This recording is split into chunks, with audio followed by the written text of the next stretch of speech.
Are you ready to make another house? So I'll tell you, I think this is the hardest block of the entire quilt. But you know what? We've got each other.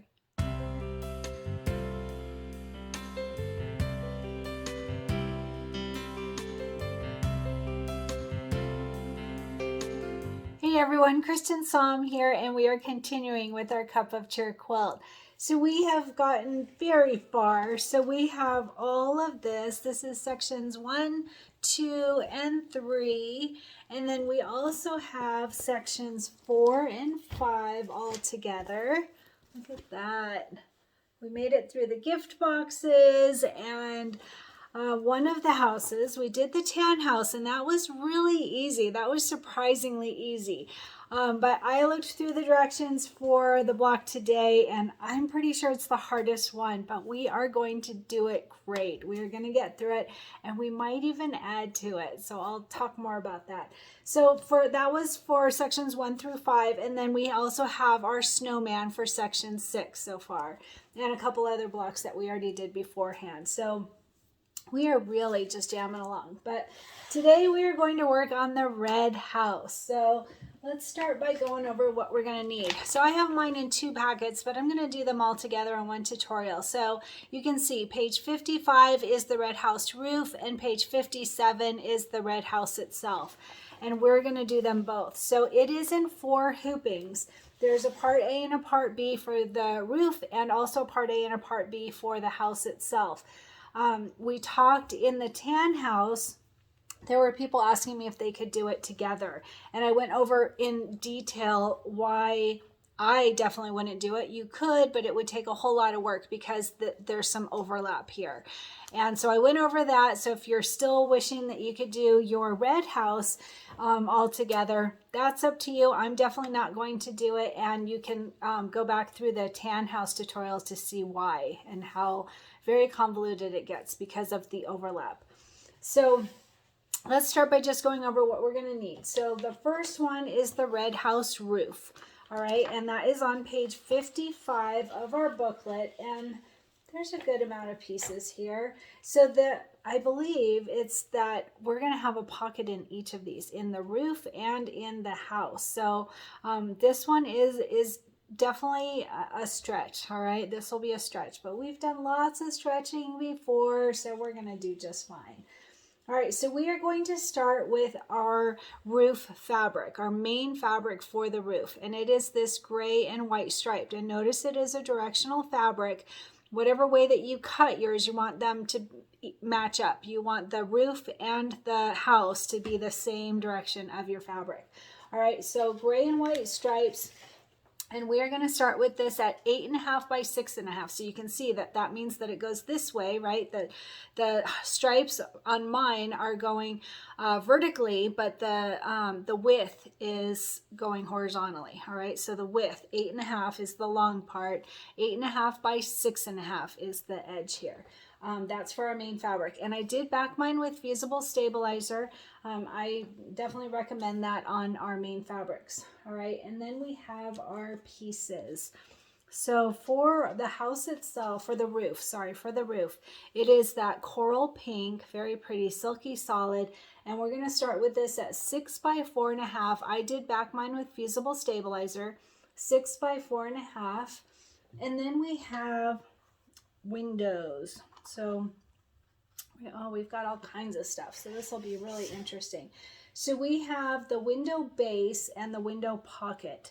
So this is going to be our window base, the smaller one. And this one is going to be 2 by 2.5 to start with. 2 by 2.5. So that means the longer side goes down. All right, so 2 by 2.5. It is the white with white dots. Tonal fabric. I did back mine with Fusible Stabilizer. And then for the pocket, you do want to back the pocket. All right, if you choose not to back your applique fabrics, that's up to you, but on the pocket you do want to, at least on half of it if I recall, and I'll go over it when we get there.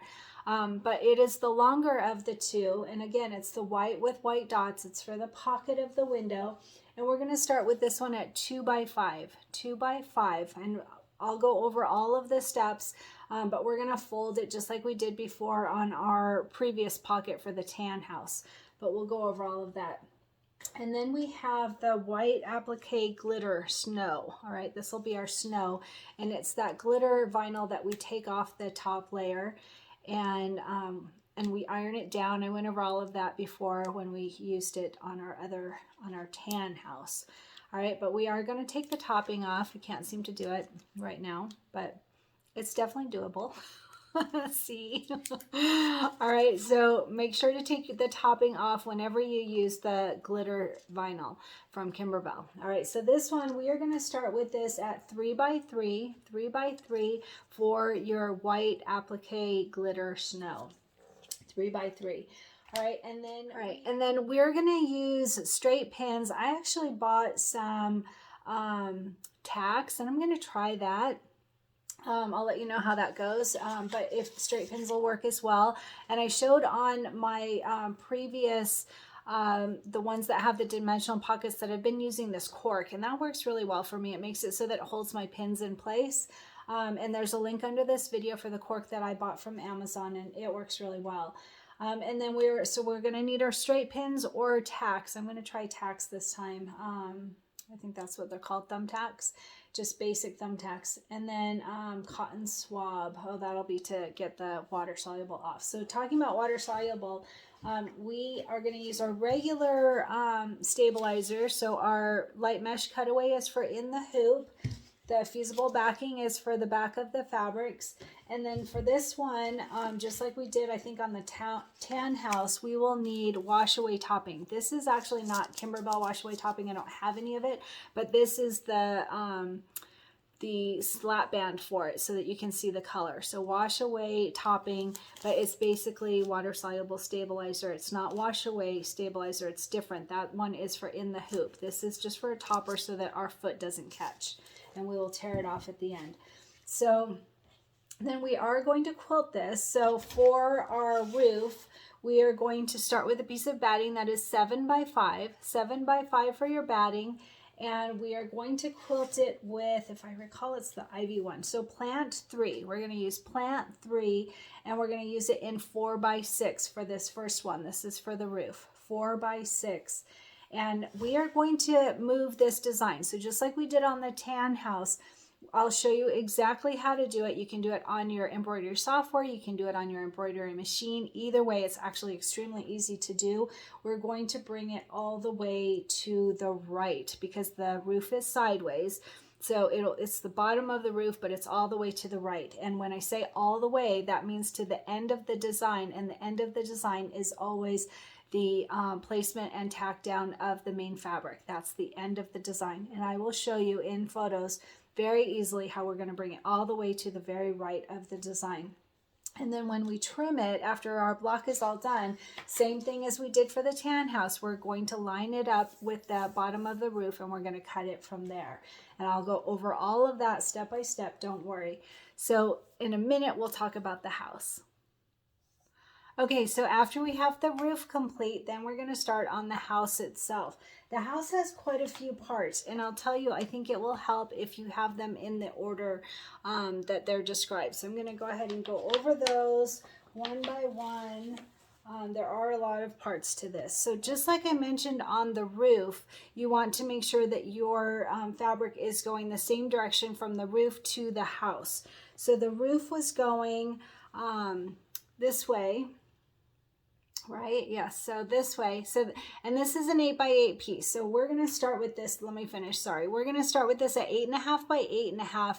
And since it's the same, you could turn it the wrong way. So I just want to make sure that you line it up in the same way that you're doing your roof. Okay. And the roof has a longer side. So it was going this way. So you want your stripes going vertically, if that helps. All right. So it's the gray stripes, gray and white stripes. It's 8.5 by 8.5. Back it with fusible stabilizer to ward off any puckers on this larger piece of fabric. That's our main fabric, our first one. All right, the next one is the house, and it's the red silky solid. And I did back mine with fusible stabilizer. So the red silky solid, and this one is going to be 5 by 6.5. 5 by 6.5, and this is for the house itself. All right, and then the next one is this white on white. It's got little white dots on it, And this one is going to be 4.5 by 2. So this way, 4.5 by 2. And this is for the windows. There's three little windows up at the top. This will be for all of those windows. And I did back mine with fusible stabilizer.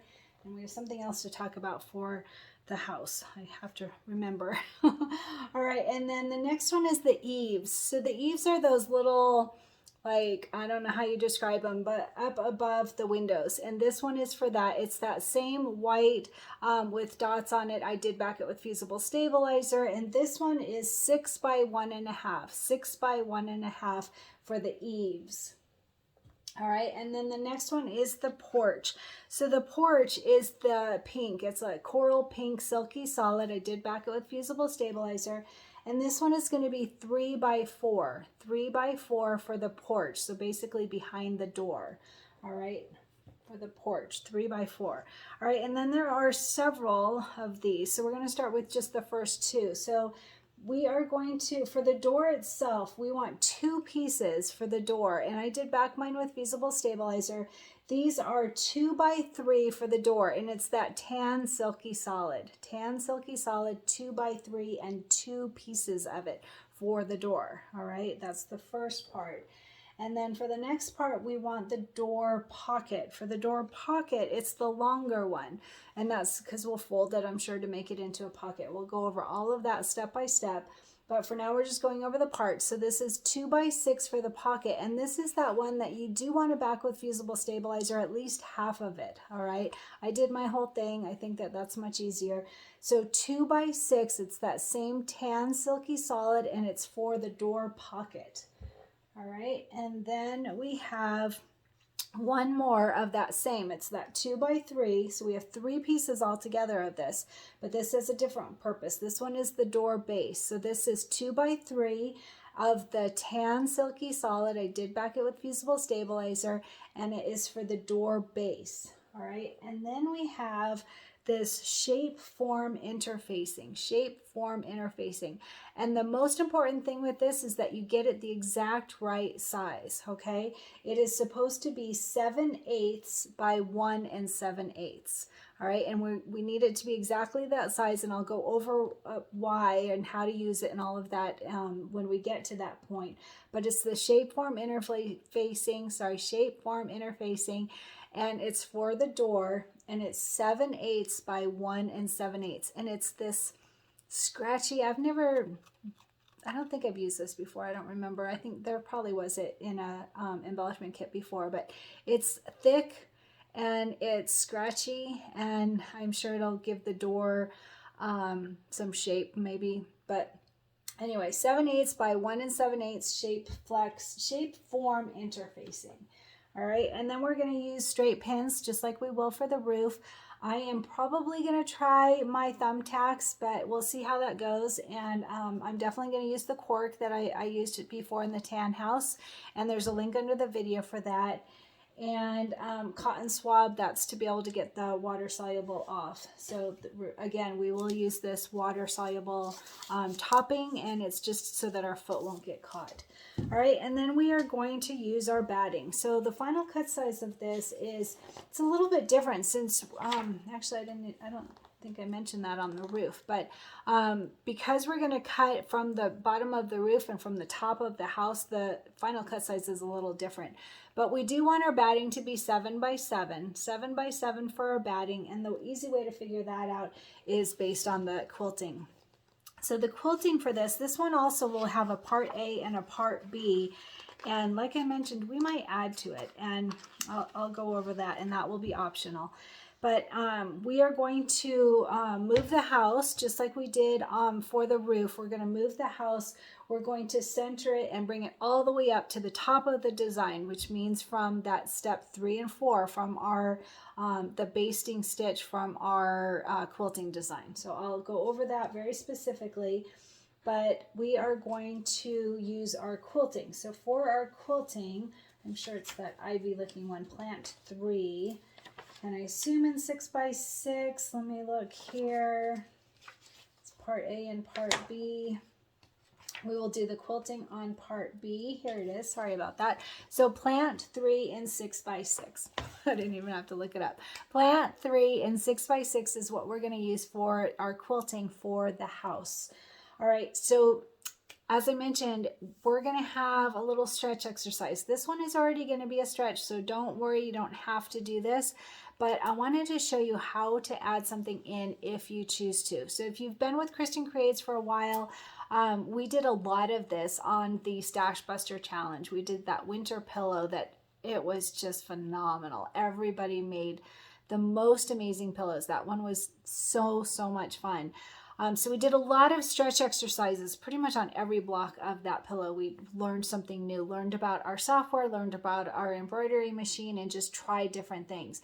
And so I want to just give one little opportunity here. If you choose, you could add something in, and then I'll show you how to do that so that if you want to do that in the future, you absolutely can. It doesn't have to. So it's really optional. And I'm just going to do a very small thing. I'm thinking a wreath for the door. And if you do that, I'm going to show you how you have to do it. You can't just throw it in there because then it could be on top of something you don't want it on top of. It could be on part B instead of part A. You know, it needs to be done the correct way. And so I'm going to show you how to do that and get you to understand the logic behind how to place it and where it goes. But small little add-on, you'd have to purchase this item separately or look through your designs and see what can be used. But I'm just thinking a very simple wreath. So this is your quilt. You can do however you want to do. You can absolutely follow the book and do exactly that. You can add all kinds of stuff. Personally, I don't like adding too much because I think it takes away from the quilt itself. But adding in little things that make it your own makes it more unique. It's just fun, and it teaches you a new skill. So anyway, I'm going to bring you over to the computer and show you how to do that and how to find a design and just basic information if you chose to do a stretch exercise on this house. So let's go ahead and get started. Hey everyone, so I'm at my computer now, and again, this is really optional, but it's a really good learning experience too. So if you want to see about how to add something onto a design, this is your chance. So I'm going to go ahead and open a window browser, all right, and I'm going to use Etsy. Etsy is easy for me. So if I type in wreath mini embroidery design, all right, that's a good way to find things. You could also try Google, but Etsy has a lot of little shops that can help you find things that you're looking for. So here's one, here's an entire set. So you would look at the set and see if it's something that you think that you would use the others, and great. So this is just a quick how to find something. So mini design is the important thing, is wreath mini embroidery design is what I put into the search bar up at the top. And here's another one. So what I do is I go through and I click on ones that I like, and then I favorite it. So you can just click this little button here, see it up in the corner, and then you can favorite it. And then once you have it favorited, you can go into your favorited items right here, and then you can see them all at a glance. So that makes it easy for me to be able to compare, oh, did I like this one or whatever. So these are the ones that I found as just, quick ideas, quick options. So personally, I love this one. I think it's got such a cute little farmhouse look to it. And all of these, I already checked them. They're all mini designs. So they're right about an inch or just under an inch, right around 1 inch, and that will work. And you can always make it a little bit smaller, a little bit bigger. You don't want to take a regular size design and shrink it down. That would be too much of a change. So they generally say within 20%, and some companies that do embroidery digitizing say not to change their designs at all. So it may mess up your design, and you have to keep that in mind if you are going to resize it. So again, these are just some of the ones that I picked that I thought were really cute. I love this one. This is a nice one, and you get so many different sizes, so you could use it for a lot of different things. This one has an entire collection of designs, and that's nice. This little wreath right here would work really well. This wreath I really like a lot, and well, I'll tell you what I decided on. So this one is super cute too, very nice. And then this, I think this is so cute. Very, very cute. So what I wanted to do, I really like this one, and I think this would be a very simple one to do. So those of you that want to do simple, that's definitely a really cute option. I like that. And this would be simple as well. But what I decided to do is pick a little bit harder one, just to be able to show you some more things, right? So this one here, you would see that there's other items that would have to be taken out. Same with this truck one. You would have to delete everything else and just use the wreath. And so that would give you an added element of something to try. So I ended up buying this one, just because I thought it looked like it might be the most difficult, and so something to show you how to do. So let's go ahead and give it a try. I haven't already looked through it too much, so I'm going to just close this down. Again, this is, you would just add this to your cart and purchase. So the company I ended up buying from is So Cha Cha. You can see it down here, and So Cha Cha has a lot. In fact, let me just click on this. It has a lot of mini designs. If you click on their company name here, it'll take you to the entire store, and you can see all of their stuff here. And the mini designs right here on the left hand side, it shows that there are 362 options. So that's pretty fun. You can go through all of these and see what you might use. And if you go to an Etsy shop and you go up to their announcement page up here where it says read more, you can see that there's sometimes sales and different things. And on hers, if you buy $10 or more of items, then you can get a 20% discount using this code. So just always look at the announcements to see other options for you. All right, so I'm going to close that, and I'm going to open up Embrilliance Essentials, and I'm going to show you how to do this. So I'm on my 4x4 hoop right now. If you're not already on a small hoop, you could go here to preferences and choose whatever hoop size you like. 4x4 is a good one for me for now. So what I'm going to do first is I'm going to open up the door. So this one, remember, we've got the roof A and B, and then we have the house A and B. So A is the door, and the door is where the pocket's going to be. So we're going to start with that A part, which is just the door. So I'm going to go to Merge Stitch File, and I'm going to look for my Cup of Cheer quilt, and right there, embroidery files. Pez is what I use for my machine, Cup of Cheer quilt. And then it's a house block. So the 6th folder here. Click on that, and then everything will start to show up. And there's the red house right there, red house part A. So I'm going to double click on that. It goes to the center, and this will give us a visual of how much room we have to work with. So if we're doing a wreath, it would go right here. And if it didn't already, you can, mine's already done. It looks like you can hit the H button for hoop so that you can see all of it, because sometimes it'll be like if it makes it too small or whatever, then you just click this H button and it shows everything in the size that you need to be able to see it. All right, so that is just the part A door. So I'm going to open a new tab. So File, New Page. And here's tab 1, tab 2. So this first one has the door, and the second one, I'm going to bring in that wreath design that I purchased. So I'm going to go to Merge Stitch File. And again, you can choose any wreath. You can do anything to your house that you want to add in.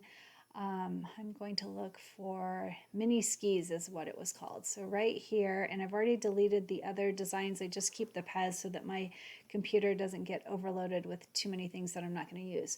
So this one is 1.5, but you can see that the wreath part of it is quite a bit smaller. So I'm going to double click on the smallest one, which is the 1.5 inch, and it'll go to the center. Now, we don't want all of the skis and the poles. All we want is that wreath. And so I chose this one just because it'll be a little bit different. We may need to change things a bit to be able to get it separated. Actually, this one's going to be extremely easy now that I look at it. All right, so this first one is those poles. It's just the poles, so we can just click delete on our keyboard and get rid of the poles. We don't want the poles. Same thing with the skis. It's its own part. It's not imported into the wreath at all, so it's a separate item. I'm going to click delete, and then it looks like this little part here.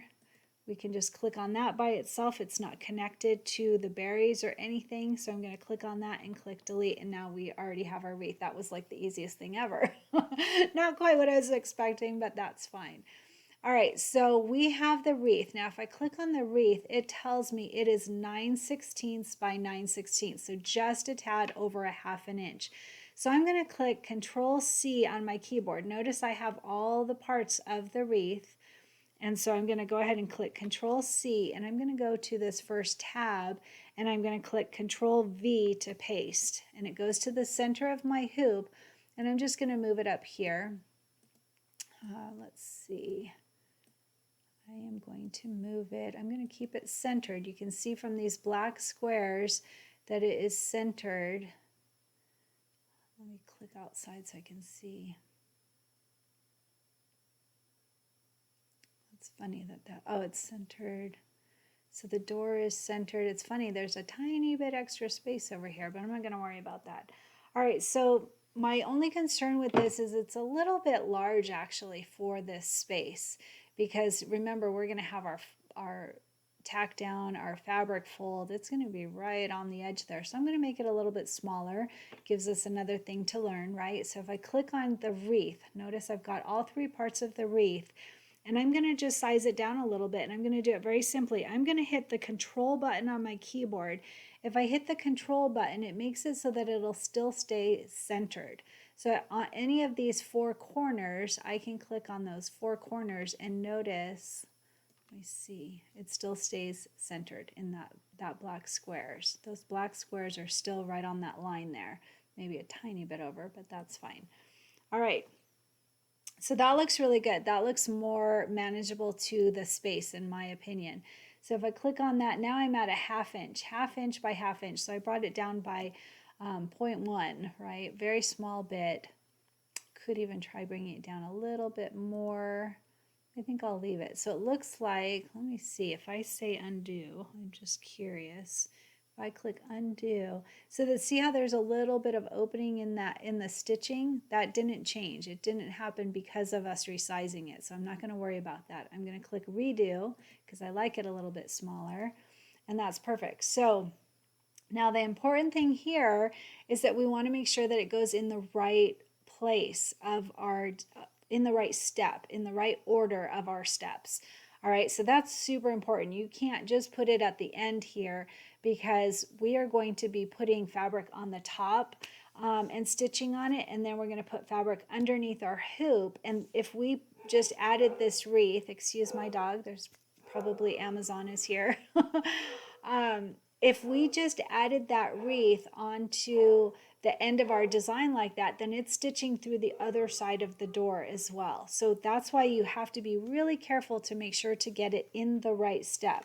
So I'm going to look through my little booklet here. So for part A, let's see, let's just look through these steps here.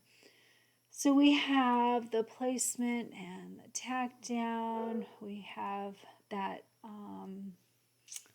shape form. We have the door placement. We're going to place the door fabric. There's the door fabric. There's the tack down, the inner door outline. So right here is where we finish up with the front of the door. And in step 6, we're going to start working on the back of the hoop. So we want to make sure, excuse my dog, oh my goodness. We want to make sure that our wreath comes after step 5, after this wildflower. That is going to be extremely important. So all we're going to do is we're going to click on our mini skis, it's called, on that little wreath, which by the way, we could save it so that we have that mini wreath just by itself again. That would have been easy to do. That you would do in that second tab here, right here. But I just copied and pasted and that worked fine. So back to here. So we want this after number 5. So we're going to just click on it and bring it up. And hope it goes where it should. And you want to make sure that you've got all of it. So here is our 5, and then it goes into our wreath, and we've got all 3 parts of the wreath. Perfect. And then it goes into the next part of the house. All right, so that all worked out perfectly. See, these two are the steps that are after we add that fabric on the back of our hoop. So that's why we needed to move it. That's why we needed to size it, how to do that, how to find a design. So all of that was extremely easy to do, and it just makes it so that you have your own little uniqueness to your quilt. And like I said, you can choose any of those fun designs that we saw. There are lots of these very cute wreath designs. If you chose to do a wreath, you can put something in your window, you can put something on the lawn outside of your house, whatever it's going to be, or you can leave it absolutely as is. That works too. That's not a problem at all.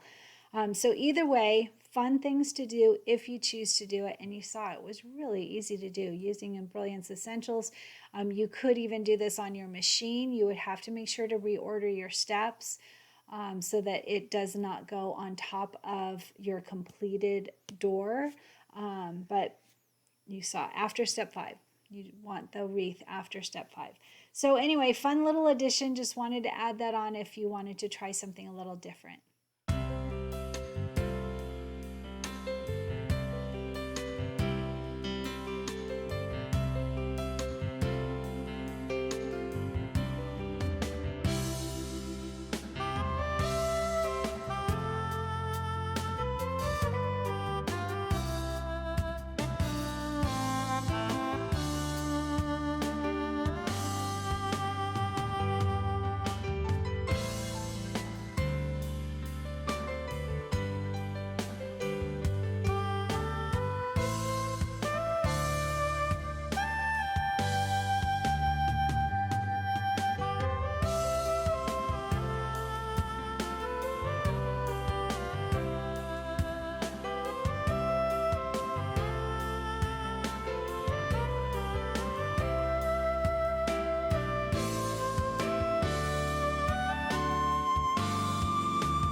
Hi everyone, so I'm at my computer. I'm on a tiny little laptop and I'm visiting my daughter with my 6 grandchildren. So if you hear any yelling in the background, somebody's always screaming here. But I wanted to show you something. So we need to merge the quilting design with the roof design, just like we did in the tan house. It's basically the same process. But I brought my smallest embroidery machine, my old embroidery machine, and there is not an add button. I thought that was interesting. I was going to do the quilting and bring in the house and move it over on my embroidery machine, and it doesn't have that feature. I looked everywhere. It does not have that feature on this old machine. So there are definitely machines out there that don't have that add button, which is a bummer. But you can always use embroidery software, and it's extremely easy to do on embroidery software, and you can see it a lot bigger because the smaller machines have smaller screens. The older machines have smaller screens and the whole bit. So I'm just going to show you real quick how to do that. Hopefully you already know how because we did it on the tan house. But just real quick, let's go over how to do it. So I also don't have a mouse. So put up with me here. I am opening Embellishment Essentials. And there's one of the littles yelling. Hopefully you're not hearing too much of this. They're all getting ready for bed. But anyway, so you can see down here at the bottom it says I am using my 8x12 hoop. I want to use my 5x7 hoop, so I am going to look through here and find it. So one thing that is interesting is on my laptop I just have embellishments from before, and it's all in metrics, so it only showed this 130 millimeter by 180, and I was like googling trying to figure out which one is which, and I didn't notice or remember that down here at the bottom it says that metric, but then it also says or approximately 5x7. So I went through, it only took me a minute, I went through and I clicked edit and I changed the name. I just put 5x7 in the beginning there, you can see it there, and it just makes it a lot easier for me or anyone that doesn't do well with metrics. So that's a little tip. If you haven't changed your hoop sizes on here, you can easily do that by just clicking this edit button. All right, so here's my 5x7 hoop. I'm going to say okay. And then as always, I'm going to go up here to this compass and I'm going to hit that H button for the hoop, and it just zooms into the whole hoop size. So the first thing that we want to do as always is to bring in the quilting design. So mine is on my USB stick. I have to think about that. Oh, I moved it over to my desktop, so I'm going to do it that way. So this is so weird doing everything with a different computer, a different machine, but it's great to be able to see my grandkids. So I went up here to my desktop and I have my cup of cheer quilting right here and embroidery files. And you know, we are still getting people that ask why they don't have the 5 steps of the quilting. And as I've mentioned in that first video and probably lots of other times too, you have to use the block by block method. If you're using the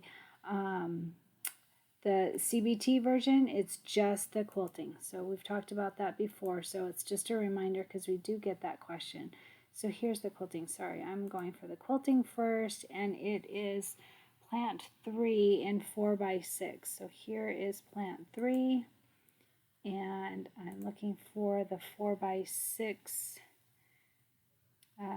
Let's see, plant 3, block by block. So right here, see, block by block folder or the clear blue tiles folder, and we're always doing the block by block on this project. So then I deleted all the other steps so that I didn't have so much to transfer onto my USB stick. So I am looking now for the 4x6. I'm in the PEZ because that's what I use for my machine. Oops. And 4x6. 4x6 plant 3. Double click on that and it goes to the center. All right, so that was easy. Now I'm going to add in the roof design. So we're going to start with, I already did roof A. There's part A and part B, and the part A is just the little window like how we did on the tan house. So now I am going to look for the part B. So I'm going to go to merge stitch file, and I am going to look for my, I'm closing up this quilting, so we're done with that for now. And then this cup of cheer, quilt, embroidery files. I saved just the pads for my machine, the cup of cheer quilt, and then we have, cup of cheer quilt. Let's see, that's funny. I have some and then not some. So it's a house block right here in this 6th folder, and we are looking for the red house roof part B. Right there. There's the tan house, there's the red house, part B. Perfect. Double click on that and it goes to the center. But now this is where I want to point out that just like how we did the tan roof, we don't want it in the center. We want it to go to the very end of the design on the right hand side, which is right here. The end of the design is always the placement and tack down of the main fabric. It's this line right here. So if I click on the design, I can use my arrow keys. I've had a couple of people remind me of that. And it's either way. You can use your mouse or you can use the arrow keys on your keyboard and line it up with that bottom line. So you can see the bottom line that I pointed out before we started moving it. If I click outside of the box, I can see it better and I can see that it is lined up perfectly. You can also zoom in, whatever you want to do to be able to check the alignment. So let's see here. It looks like I am actually, nope, that's going to be too much. I'm going to zoom out. I can do that by just hitting that H. I think that might be just a tiny bit too much. I'm going to go back one. Okay, so once you have that all saved, then you're going to go to File, Save Stitch File As, down here. The save working file I've mentioned in other videos is for if you have added in wording and you want to be able to make changes later to your wording, you want to save it as a working file. This is a stitch file, will work fine for this purpose. So I'm going to go ahead and I'm going to click on my quilt. I don't know why I have two. Something didn't save quite right. Let's see here. Yeah, that's the one that didn't save right. So I'm going to go back to my desktop, go to this one, and then it's a house block. You can save it just to your desktop, but I'm going to save it in this folder so that I know where to find it easily. And I'm just going to call it Red House Roof. Roof with quilting. Whatever is going to make you remember that it's the two joined together, however that works for you, and then click save. So you can see that we moved it all the way to the right hand side. We kept it centered. If I click on it, you can see those little black squares. So using those arrow keys on your keyboard keeps it lined up in the center. This is the center here, horizontally, and then vertically we have moved it over. Actually vertically centered, to think about that. But anyway, all the way over to the very right hand side here, and that worked out perfectly. We don't need to join any colors or anything. We're going to leave it just like this, but make sure whether you do it on your machine or whether you do it on software that you move that design all the way over to the farthest point on the right, which is the placement and tack down of the quilting. So you can see it here. Let me click on that. This is our quilting here. Here is 3 and 4 right there. See that? We've got it lined up. We've got the roof lined up with that last bit there. All right, so we've already saved it. You could send it to your machine if you've got one of those fancy machines. I have my older machine, so I can't do that. I'm just going to transfer it to my USB stick and bring it over to the machine. So that's all we need to do at this point for the roof. We will do a little changing with the actual house as well, but we'll go over that when we get there. By the way, I worked out. Sorry, I look messy, but I did a great workout. So anyway, let's get stitching.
so I am at my computer. Now that we have done the roof, both part A and part B, we get to work on the house. So I've done part A, which is the door, and I added that wreath to it, which is optional, as I mentioned.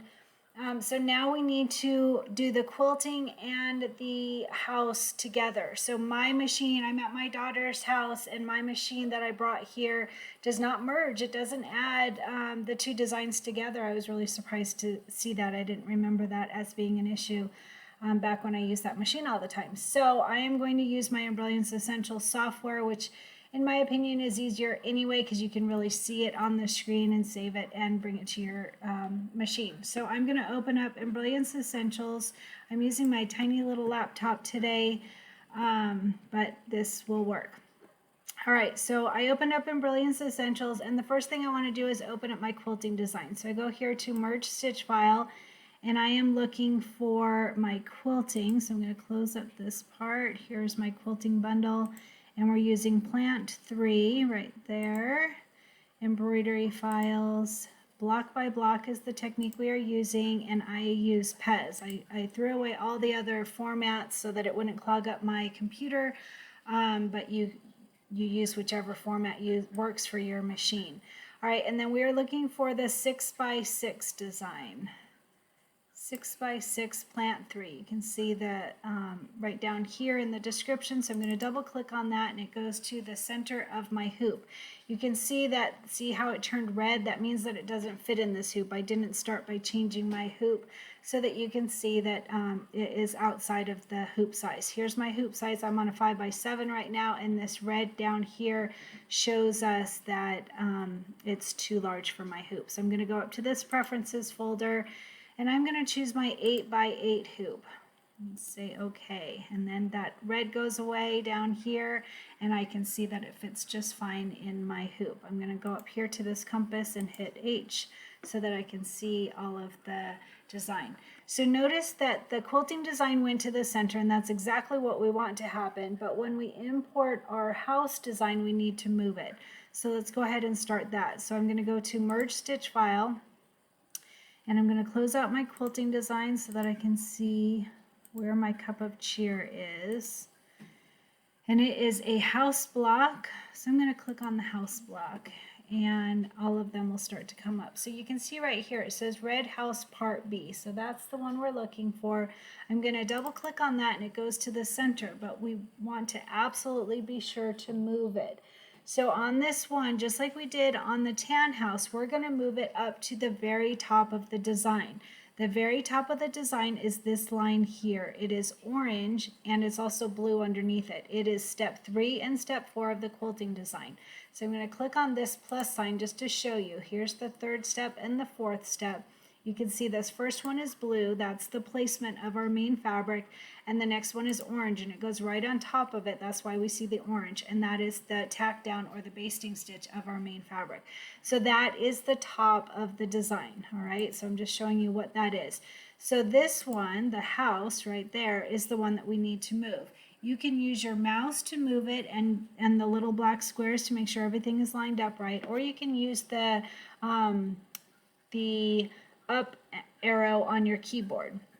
Either way will work. You can see that that moves just fine. One more should do it. All right. And so we're keeping it in the center on this part. So right here, this whole line down here is our center guide. And we are keeping it there, but we're moving the design itself up to the very top. See that right there. Okay. And then you can zoom in. There's a few ways to zoom in. If I click, let's see. I always forget how to do this, I'll tell you. But if you click on it in the area that you want to go, and then you can zoom in. So see how that worked? That was very easy. All right, and you can see we're right on this line. Okay, this is our hoop right here. So you never want to go over your hoop, but this is the top of the design right here, and you can see that our design is lined up just right on that. All right, so I'm going to go back to H for the hoop.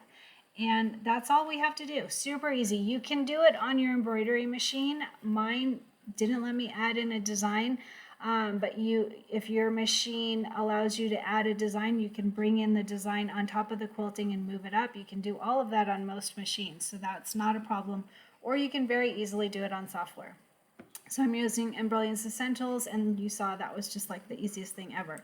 So I'm going to go to Save Stitch File As, and I'm already in my house blocks. So I'm going to just say Red House with Quilt, with quilting.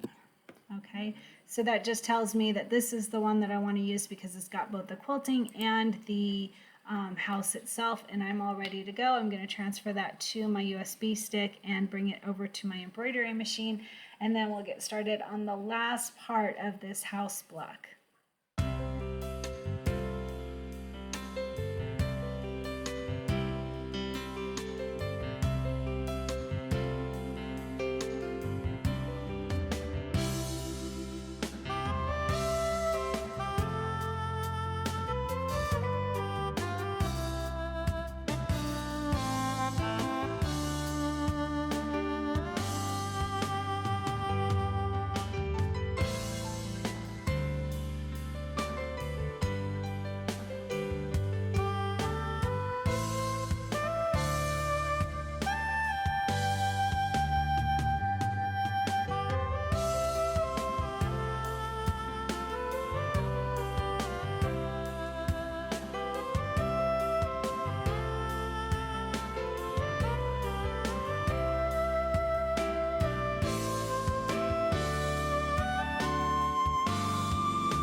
Hey everyone, quick loud video. There's kids in the background, but I wanted to show you. So our goal is to line up our needle right with this line here, and you should be able to do that with your pins, but then we can verify it. So if you put, this is on a brother machine, so it'll be different for everybody, but if you put your foot down, you can see where you're lined up, and you can drop your needle. I had to do it twice. It only goes part way the first time, and then the second time it goes all the way down. And then you can see if you're directly on the stitching, and that's on the first part. So what I did is then I'm gonna lift up my needle. By the way, I don't have my thread in my needle. You can see it's off to the side here. I'm just doing this with an empty needle. And then I use these buttons on my machine, and I'm just advancing a few steps until I get to like the middle of the door. I'm going to do this with my foot up just to make sure it doesn't move my door. And I'm just going up a few stitches.